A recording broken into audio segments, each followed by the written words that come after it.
श्री स्वामी समर्थ. अवधूत चिंतन श्री गुरुदेव दत्त. स्वामी म्हणतात, बाळा, आज जर हा संदेश शेवटपर्यंत ऐकलास तर तुझ्या भाग्यात तो चमत्कार होण्यापासून कोणीही थांबवू शकणार नाही. बाळा, ते विरोधक आणि ती नकारात्मक ऊर्जा तुझे काहीही वाईट करू शकणार नाही. माझ्या संदेशापर्यंत तू आला आहेस तर तुझा भाग्योदय होण्याचा कालावधी जवळच येत आहे. कारण निश्चिंत रहा, जेव्हा तुला असे वाटते की सगळं काही संपून गेले आहे, पण त्याच वेळेस तुला ते देखील वाटते की आता सर्वात महत्त्वाची वेळ आली आहे. ते म्हणजे तुमच्यासाठी ईश्वर काहीतरी मोठे तयार करत आहे. भगवंत तुमच्या दिशेने तुमचे मार्ग मोकळे करू इच्छितात. तुमच्यासाठी असलेल्या अडचणी दूर होताना तुम्हाला अनुभवायला येऊ लागतील.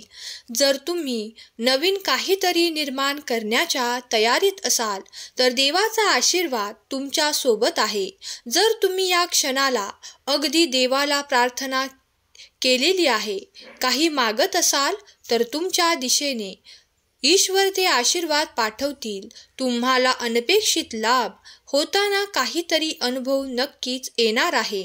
हे 24 तास तुमच्यासाठी ईश्वरी कृपा घेऊन येत आहेत. तुमच्या मनातील त्या वाईट कल्पनांना आज इथेच माझ्या चरणावर सोपून निश्चिंत व्हा. देव तुमच्या पुढे आले आहेत. ते तुम्हाला काळजीमुक्त करण्यासाठी, तुमचा आशीर्वाद तुम्ही प्राप्त करा यासाठी आले आहेत. तुम्ही देवाचे ध्यान करता, प्रार्थना केली आहे आणि जी प्रार्थना तुम्ही करतात त्यात मोठे यश प्राप्त करण्यापासून कोणीही अडवू शकत नाही. देव तुम्हाला त्या ठिकाणी नेऊ इच्छितात. तुम्हाला ते सुख, आनंद आणि आनंदाचे क्षण प्राप्त होणार आहेत.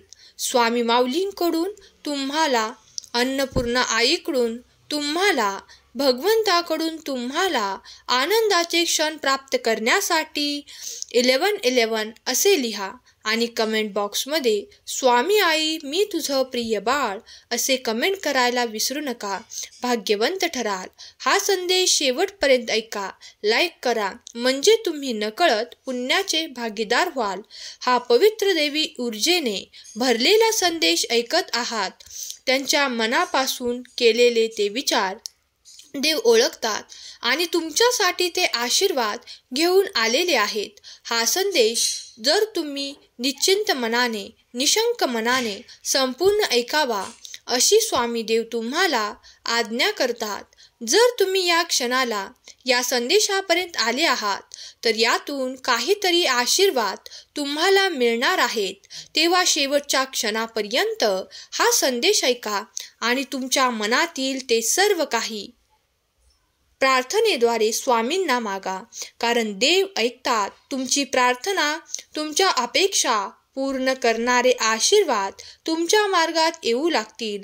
देव कधीही तुम्हाला एकटे सोडू इच्छित नाही. देवाचे आशीर्वाद कधीकधी तुमच्या कल्पनेच्याही खूप काही मोठ्या स्थितीत तुम्हाला प्राप्त होऊ लागतात. तेव्हा ते स्वीकारण्यासाठी तुमचे मन देखील मोठे ठेवा. तुम्ही जे काही मागत आहात त्याही पलीकडे देव तुम्हाला देणार आहेत यावर विश्वास ठेवा. तर तुमच्या जीवनात सर्वात महत्त्वाची वेळ आलेली आहे. ते म्हणजे तुमच्यासाठी भगवंत काहीतरी मोठे करण्यासाठी तयारी करत आहेत. तो तुमचा मार्ग तुम्हाला देत आहेत. तुमचे यश खूप काही मोठ्या प्रमाणात तुम्हाला प्राप्त होणार आहे. विचार करणे थांबवा आणि नकारात्मक शक्तीवर विजय मिळवण्यासाठी पुढे चालत राहा. कारण ती नकारात्मक शक्ती तुम्हाला खूप काही देण्यापासून वंचित ठेवून इच्छिते. ते वारंवार तुमच्या मनात अनेक प्रश्न निर्माण करतात, तुम्हाला मागे ठेवण्याचा प्रयत्न करतात. कारण ती वाईट शक्ती कुणालाही पुढे जाऊ देऊ इच्छित नाही. हे नकारात्मक शक्ती अंधकारमय आहे. या शक्तीला दूर करण्यासाठी तुम्हाला देवाचे ध्यान करावे लागेल, देवाचे नामस्मरण अधिक करावे लागेल आणि काही काळातच तुम्ही पाहाल की तुमच्या मनातून ते नकारात्मकता, ती वाईट शक्ती तुमच्यापासून दूर गेली आहे. तुमच्या मनात आता फक्त चांगले विचार आहेत, चांगल्या योजना आहेत, कारण देव तुम्हाला त्या योजना देऊ इच्छितात. त्यामुळे तुमची प्रगती व्हावी, तुम्ही इच्छित असलेले साध्य करावे असे मार्ग देव तुमच्याकडे पाठवू लागतात आणि तुम्ही त्या संधीचे सोने करू लागतात.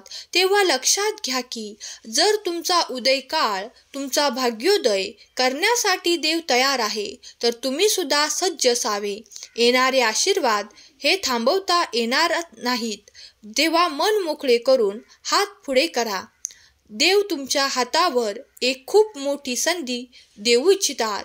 देवाची योजना अफाट आणि अनंत आहे. त्यामुळे जर तुम्ही जे काही मागत आहात तेव्हा विश्वास ठेवा की देवाचे फळ प्राप्त करण्यासाठी तुम्ही उचित वेळेवर देवाकडे आले आहात. आता तुम्हाला ती संधी देण्यात येणार आहे. तुम्हाला तो योग्य काळ कर्मही करावे लागते, पण त्या कर्मापासून घाबरू नका. ते कर्म करताना तुम्हाला अधिक शक्ती आणि अधिक साहस देखील देवच देणार आहे. जेव्हा देव तुम्हाला अधिक शक्ती आणि साहस देऊन ते कार्य पूर्ण करून घेतात, तेव्हा तुम्ही घाबरू नका. तुम्हाला विश्रांती मिळणार नाही. एकदा कार्य सुरू झाले की तुम्हाला योग्य वेळी देव विश्रांती सुद्धा देणार आहे. जर तुमच्या मनात अनेक प्रश्न यावेळेस घोळत आहेत, तर त्या प्रश्नांना देवाच्या चरणावर सोपून निश्चिंत व्हा, कारण देव तुमच्यासाठी प्रगती, उन्नती आणि त्या दिशेने येणारे आशीर्वाद पाठवत आहेत. त्या दिशेकडे तुम्ही वळावे आणि होत असलेली प्रगती साध्य करत जावे, कारण देव तुमच्यासाठी खूप काही देण्याचा प्रयत्न करत आहे आणि तुम्ही काही पावले उचलून देवाकडे वळावे. देवाचे ध्यान, चिंतन, नामस्मरण करावे. त्यामुळे तुम्ही अधिक सुखाची प्राप्ती कराल. तुम्हाला हवे असलेले सर्व काही देवाकडूनच प्राप्त होते. इतर मनुष्यात ती शक्ती नाही की तुमच्या इच्छा पूर्ण करू शकेल, पण जी शक्ती आहे ती अनंत आहे, अफाट आहे, ती न संपणारी आहे. ती फक्त देवाच्या व्यतिरिक्त कुणातही नाही. बाळा, यश तुला लवकरच मिळेल, कारण देव तुझ्या पाठीशी उभे असताना तुला लवकरच मोठे यश प्राप्त होईल. असे काहीतरी योजना देवाने आखली आहे. तू आता त्या योजनेचा भाग बनून पुढे येणार आहेस. बाळा, तुला योग्य तो सन्मान, आनंद, योग्य तो अधिकार प्राप्त होण्याची हीच वेळ आहे. बाळा, तुझ्या हातून ते कोणीही काढून घेणार नाही. भिऊ नकोस, मी तुझ्या पाठीशी उभा आहे. जर तुझ्या मनात काही शंका आहेत की कोणी माझे असलेले अधिकार हिरावून घेतील, माझ्याकडून कोणी ते काही काढून घेईल, पण बाळा निश्चिंत रहा, तुझ्याकडून ते कोणीही हिरावून घेऊ शकणार नाही, कोणीही काढून घेऊ शकणार नाही. माझे आशीर्वाद निरंतर तुझ्या पाठीशी आहेत आणि त्यामुळे तू यशस्वी नक्कीच होणार आहेस. बाळा, देवावर विश्वास आहे ना? मग फक्त तयार रहा आणि ते सर्व काही प्राप्त करणारे आशीर्वाद तुमच्या दिशेने येत आहेत. त्यांना स्वीकार करा. तुमची प्रत्येक स्वप्न स्वामी पूर्ण करतील. तुमच्या मनातील प्रत्येक गोष्ट शक्य होईल. अशक्य ही शक्य करतील स्वामी. आजचा हा संदेश तुम्हाला आवडला असेल तर संदेशाला लाईक करा आणि असे सुंदर संदेश दररोज ऐकण्यासाठी आपल्या या भक्तिमय चॅनलला सबस्क्राईब करून ठेवा. केलेली सेवा स्वामींचरणी अर्पण करते. आजचा हा संदेश शेवटपर्यंत ऐकल्याबद्दल धन्यवाद. श्री स्वामी समर्थ. जय जय स्वामी समर्थ.